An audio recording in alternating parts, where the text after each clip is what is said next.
originally just this year, I was only going to do raw comedy because I've been doing my online comedy for about 2 years now, and I thought I would just compete in that, dip my toes into the industry because I've been doing stand-up for less than a year. Yeah. But I actually saw Colin Lane's show and spoke to him afterwards, and he said that I should aim higher than that.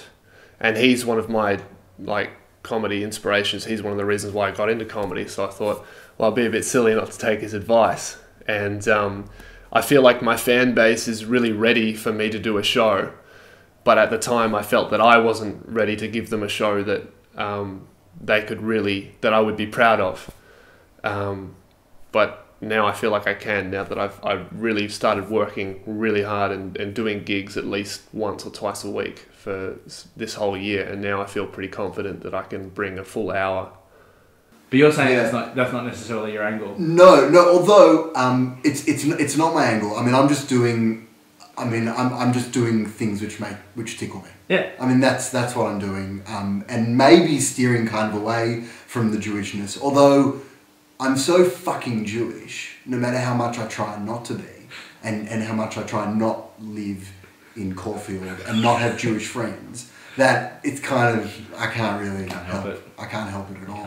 I don't know, I've got quite a strong look. I normally have like a white wig and a lot of face going on. I've met people in and out of makeup and they don't recognise me as the other one. Yeah, it happens quite a lot. Yeah. I get actually a little bit weirded out when people realise that it's me. Sometimes they pick it from the voice, even though I do a slightly different voice in the show. It's a bit higher, but it's still got, a little bit of twang of me. What can people expect from the show if they didn't know anything about it? It's just, I would hope that when people see me and they see my images that it looks like fun, because it is fun and it's silly and weird and it seems like chaos, but it all makes sense.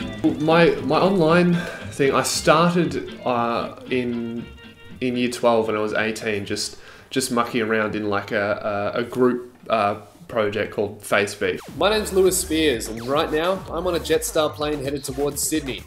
Let's go back in time a bit. I've been doing comedy exclusively online for 2 years now.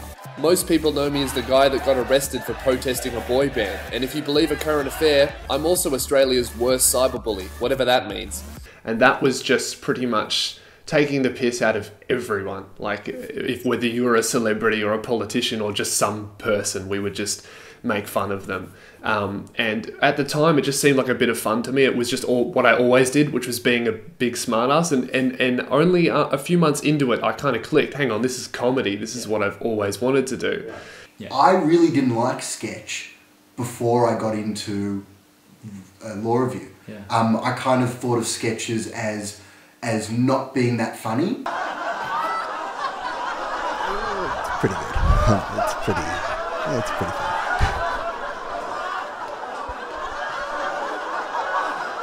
As kind of like, funny. Yeah. Like sitting there going, yeah, that's okay. Like a lot of SNL stuff, which I think some of it's great and a lot of, there's just, it goes on really long and there's a lot of, I never really thought it was funny. And then when I got into it, I realised how hard it was to write sketch. And I'm like, wow, there's a real kind of craft to like setting a scene, dropping a joke. When do you end it? When do you pull out? When do you get back in? Yeah.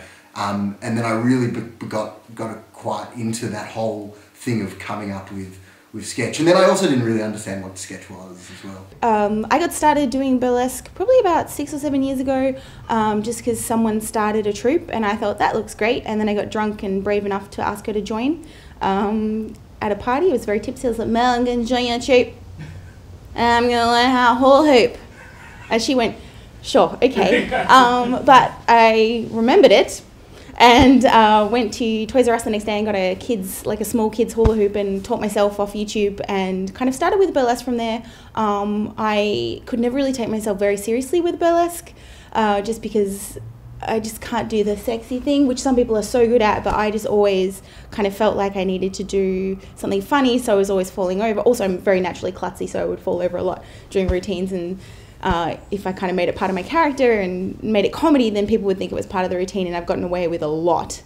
I come up with, I love, and this is how I've always pitched and how I've always come up with stuff is I get like a song, an image, a thought, a something, and I just go from there. And I'm really brought into that. Like I'm really like there's something in that.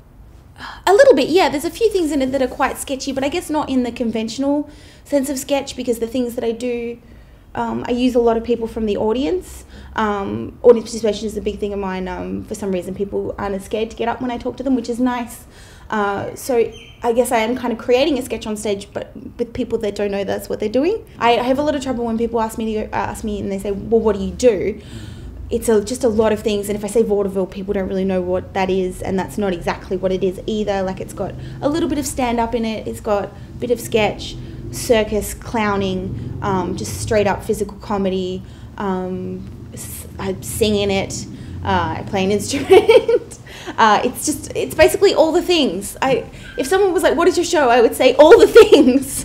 I don't know how else to describe it, which is probably bad because it's my show, but I don't know how to describe what I do. With online comedy and stand-up, it's quite different in the sense that online, if you go up on stage and you tell a shit joke, the audience just doesn't laugh. Yeah. That's the only thing that happens. They don't laugh and you go home and no one remembers the bad comic.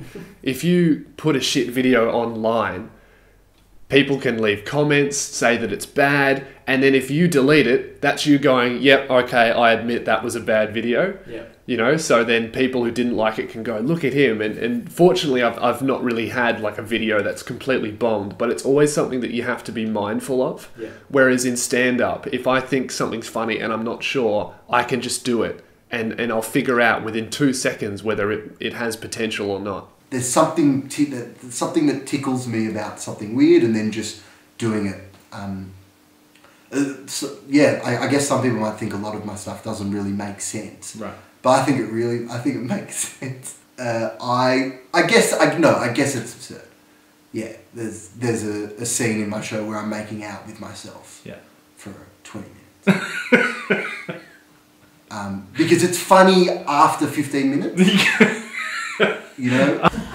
For me, a lot of my ideas come when I'm riding my bike or when I'm really tired. That's generally, I'll be sort of stumbling around, having only had like 4 hours sleep, and my brain goes, hey, what about this?